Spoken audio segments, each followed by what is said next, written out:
आदरणीय अध्यक्ष महोदय,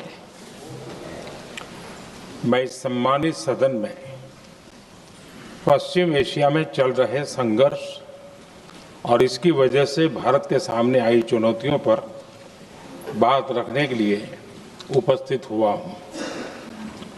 इस समय पश्चिमी एशिया की हालत चिंताजनक है। बीते 2-3 हफ्तों में जयशंकर जी ने और हरदीप पुरी जी ने इस विषय पर सदन को जरूरी जानकारी दी है। अब इस संकट को 3 सप्ताह से ज्यादा हो रहा है। इसका पूरे विश्व की अर्थव्यवस्था पर, लोगों के जीवन पर बहुत ही विपरीत असर हो रहा है। इसलिए पूरी दुनिया इस संकट के जल्द से जल्द समाधान के लिए सभी पक्षों से आग्रह भी कर रही है। अध्यक्ष महोदय, भारत के सामने भी इस युद्ध ने अप्रत्याशित चुनौतियां खड़ी कर दी हैं। ये चुनौतियां आर्थिक भी हैं, नेशनल सिक्योरिटी से जुड़ी भी हैं और मानवीय भी है। युद्धरत और युद्ध से प्रभावित देशों के साथ भारत के व्यापक व्यापारिक रिश्ते हैं। जिस क्षेत्र में युद्ध हो रहा है वो दुनिया के दूसरे देशों के साथ हमारे व्यापार का भी एक महत्वपूर्ण रास्ता है। विशेष रूप से कच्चे तेल और गैस की हमारी जरूरतों का एक बड़ा हिस्सा यही क्षेत्र पूरा करता है। हमारे लिए ये रीजन एक और कारण से भी अहम है। लगभग 1 करोड़ भारतीय खाड़ी देशों में रहते हैं और वहां काम करते हैं। वहां समंदर में जो कमर्शियल शिप चलते हैं उनमें भारतीय क्रू मेंबर्स की संख्या भी बहुत अधिक है। ऐसे अलग अलग कारणों के चलते भारत की चिंताएं स्वाभाविक रूप से अधिक है। इसलिए ये आवश्यक है कि भारत की संसद से इस संकट को लेकर एक मत और एकजुट आवाज दुनिया में जाए।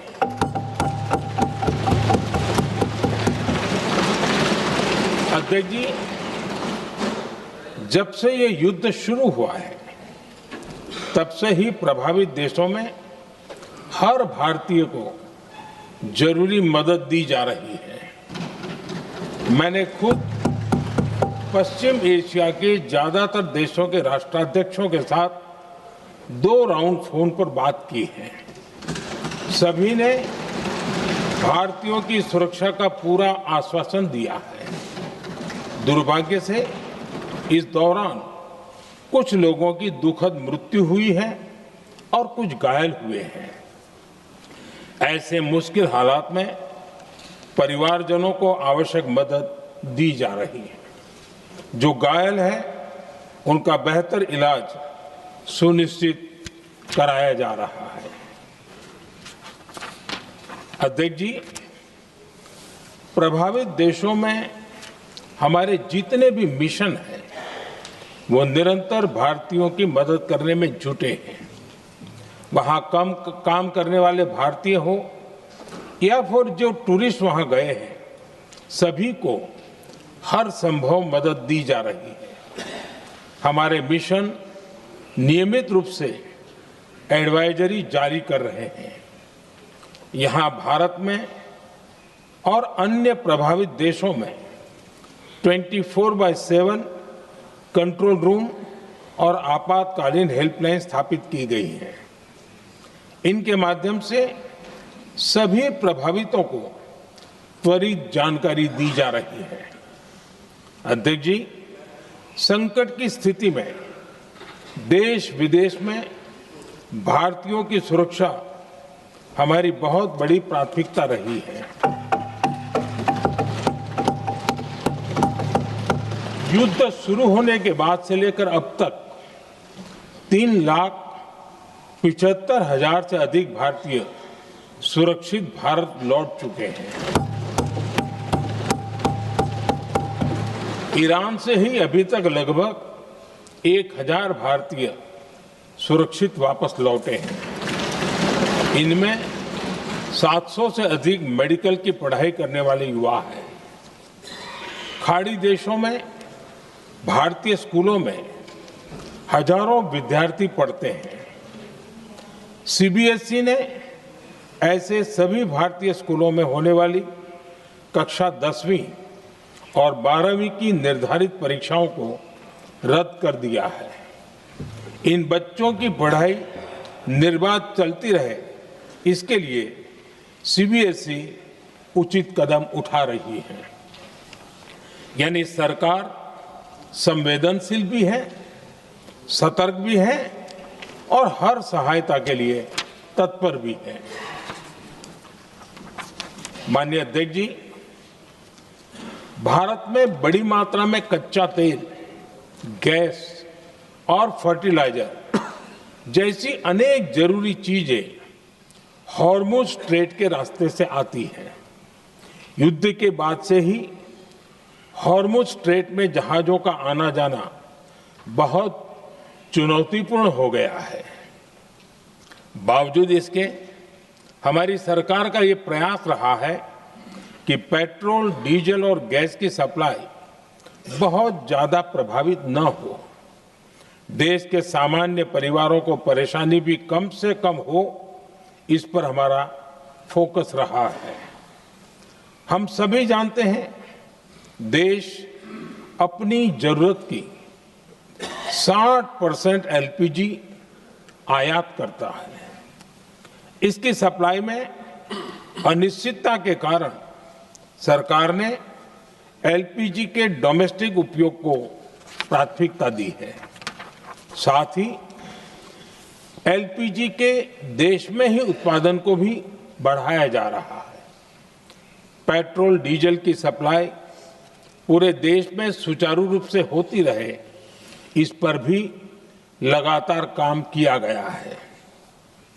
अध्यक्ष जी, आज की इन परिस्थितियों में एनर्जी सिक्योरिटी को लेकर बीते एक दशक में उठाए गए कदम और भी प्रासंगिक हो गए हैं। भारत ने बीते 11 वर्षों में अपनी एनर्जी इंपोर्ट का डाइवर्सिफिकेशन किया है। पहले क्रूड ऑयल, एलएनजी, एलपीजी ऐसी एनर्जी जरूरतों के लिए 27 देशों से इंपोर्ट किया जाता था। वहीं आज भारत 41 देशों से एनर्जी इंपोर्ट करता है। अध्यक्ष जी, बीते दशक में भारत ने संकट के ऐसे ही समय के लिए कच्चे तेल के भंडारण को भी प्राथमिकता दी है। आज भारत के पास 53 लाख मीट्रिक टन से अधिक का स्ट्रेटेजिक पेट्रोलियम रिजर्व है और 65 लाख मीट्रिक टन से अधिक के रिजर्व की व्यवस्था पर देश काम कर रहा है। हमारी तेल कंपनियों के पास जो रिजर्व रहता है वो अलग है। बीते 11 वर्षों में हमारी रिफाइनिंग कैपेसिटी में भी उल्लेखनीय वृद्धि हुई है। अध्यक्ष जी, सरकार अलग अलग देशों के सप्लायर्स के साथ भी लगातार संपर्क में है। प्रयास ये है कि जहां से संभव हो वहां से तेल और गैस की सप्लाई होती रहे। भारत सरकार गल्फ और आसपास के शिपिंग रूट्स पर निरंतर नजर बनाए हुए है। हमारा प्रयास है कि तेल हो, गैस हो, फर्टिलाइजर हो, ऐसे हर जरूरी सामान से जुड़े जहाज भारत तक सुरक्षित पहुंचे। हम अपने सभी वैश्विक सहयोगियों के साथ निरंतर संवाद कर रहे हैं ताकि हमारे मैरीटाइम कॉरिडोर सुरक्षित रहे। ऐसे प्रयासों के कारण बीते दिनों हॉर्मुज स्ट्रेट में फंसे हमारे कई जहाज भारत आए भी हैं।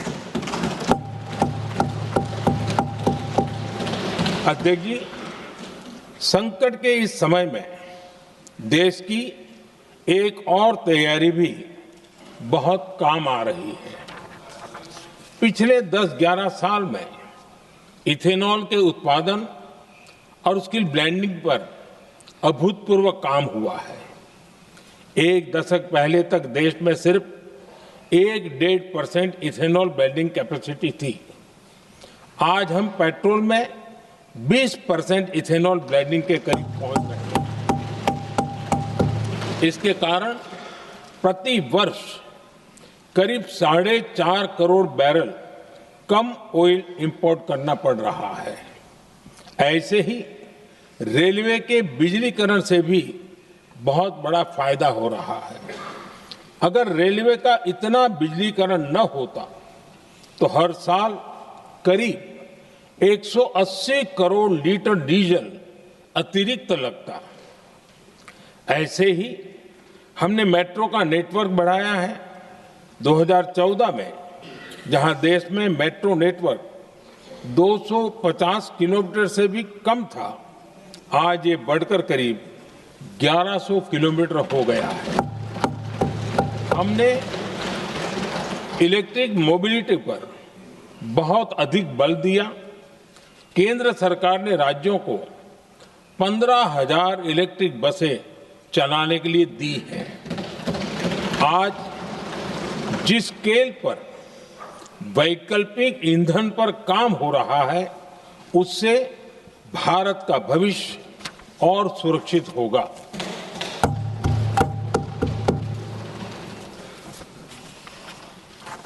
आदरणीय अध्यक्ष जी, हम जानते हैं कि एनर्जी आज इकोनॉमी की रीढ़ है और ग्लोबल एनर्जी नीड्स को पूरा करने वाला एक बड़ा सोर्स वेस्ट एशिया है।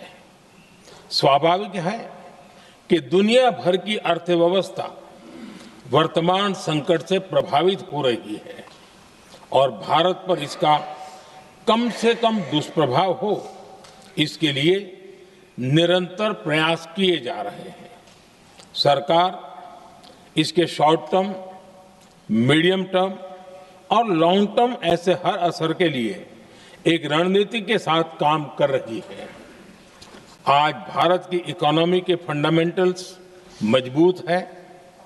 इससे भी देश को बहुत मदद मिली है। हम हर सेक्टर के स्टेक होल्डर्स के साथ चर्चा कर रहे हैं। जहां भी जरूरत है उस सेक्टर को आवश्यक सपोर्ट दिया जा रहा है। भारत सरकार ने एक इंटर मिनिस्ट्रियल ग्रुप भी बनाया है। ये ग्रुप हर रोज मिलता है और हमारे इंपोर्ट एक्सपोर्ट में आने वाली हर दिक्कत का आकलन करता है और ये ग्रुप आवश्यक समाधान पर भी निरंतर काम करता है। मुझे पूरा भरोसा है कि सरकार और इंडस्ट्री के साझा प्रयासों से हम परिस्थितियों का बेहतर सामना कर पाएंगे।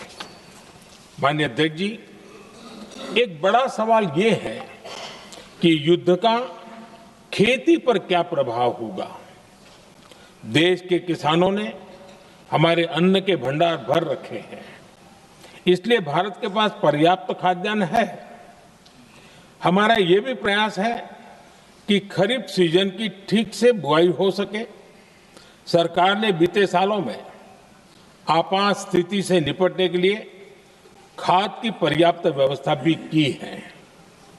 अतीत में भी हमारी सरकार ने दुनिया के संकटों का बोझ किसानों पर नहीं पड़ने दिया था।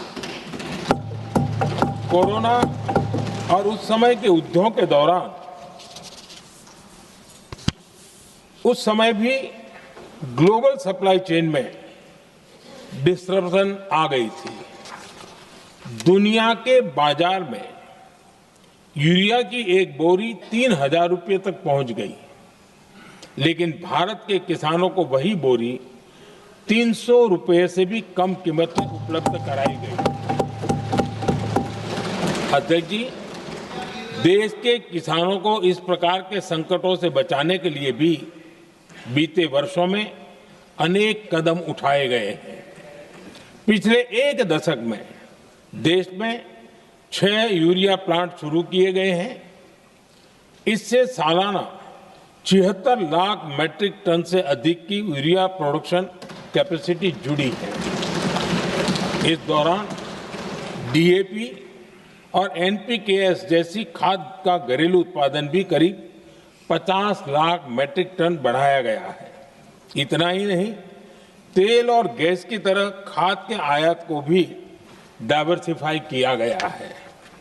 ऐसे ही डीएपी और एनपीके के आयात के लिए भी हमने अपने विकल्पों को विस्तार किया है।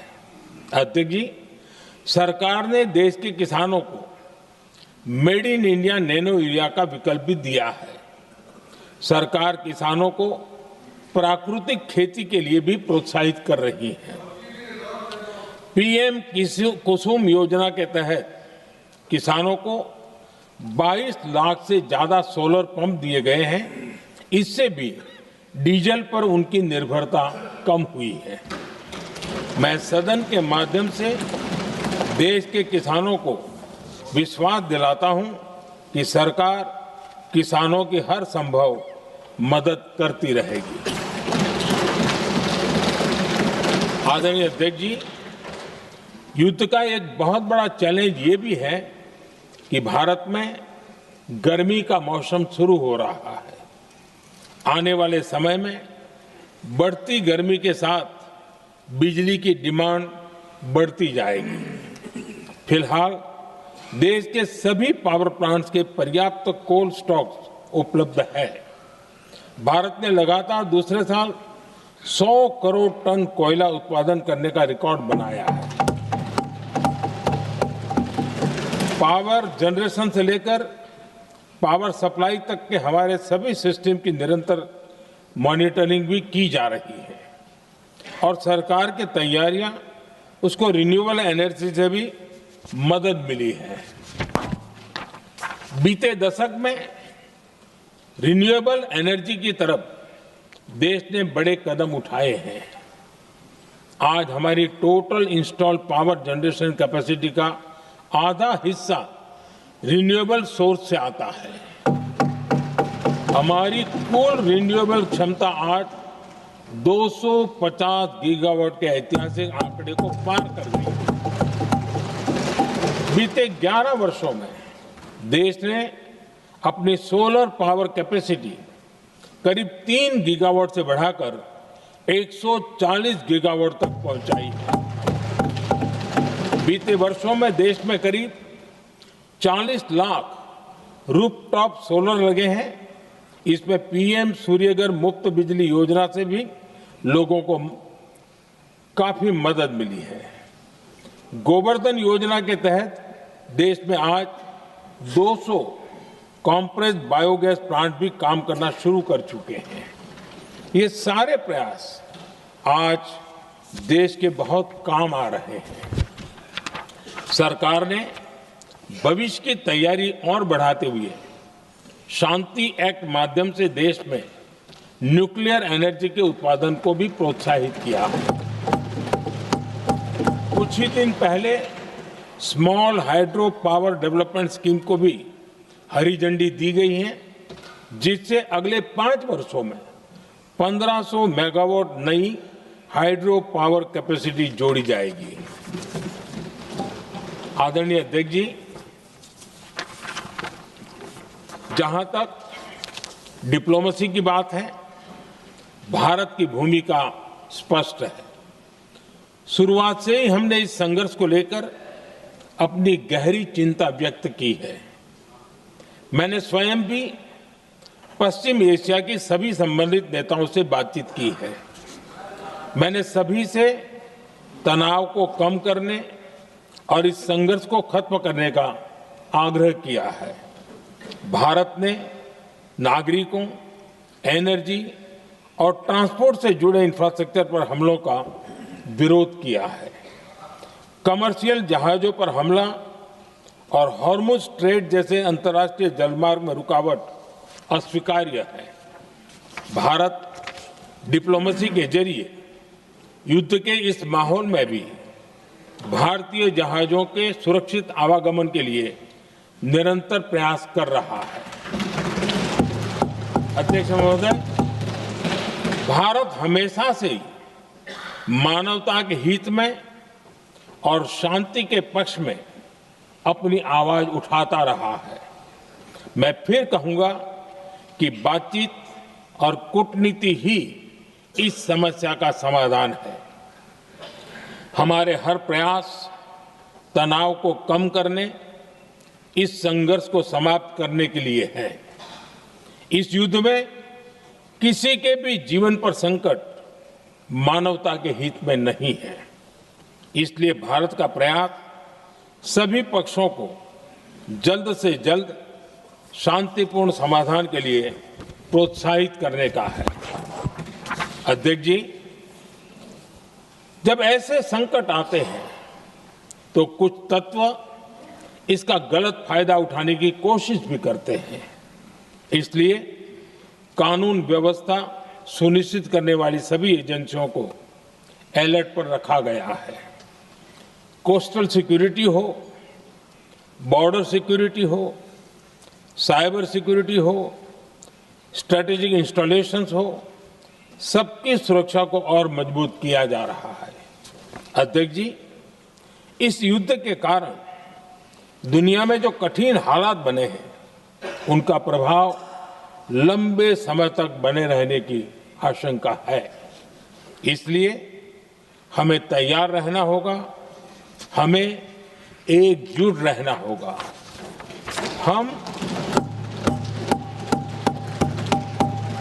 हम कोरोना के समय भी एकजुटता से ऐसी चुनौतियों का सामना कर चुके हैं। अब हमें फिर से उसी तरह तैयार रहने की आवश्यकता है। धीरज के साथ, संयम के साथ, शांत मन से हमें हर चुनौती का मुकाबला करना है और यही हमारी पहचान है, यही हमारी ताकत है। और हां, हमें बहुत सावधान और सतर्क भी रहना है। हालात का फायदा उठाने वाले झूठ फैलाने का प्रयास करेंगे, ऐसे लोगों की कोशिशों को सफल नहीं होने देना है।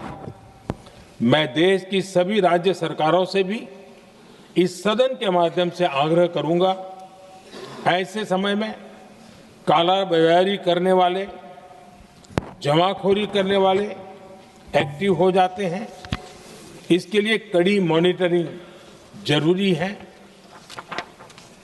जहां से भी ऐसी शिकायतें आती हैं, वहां त्वरित कार्रवाई होनी चाहिए। देश की हर सरकार और देश का हर नागरिक जब मिलकर चलेंगे तो हम हर चुनौती को चुनौती दे सकते हैं। इसी आग्रह के साथ मैं अपना वक्तव्य समाप्त करता हूं। बहुत बहुत धन्यवाद।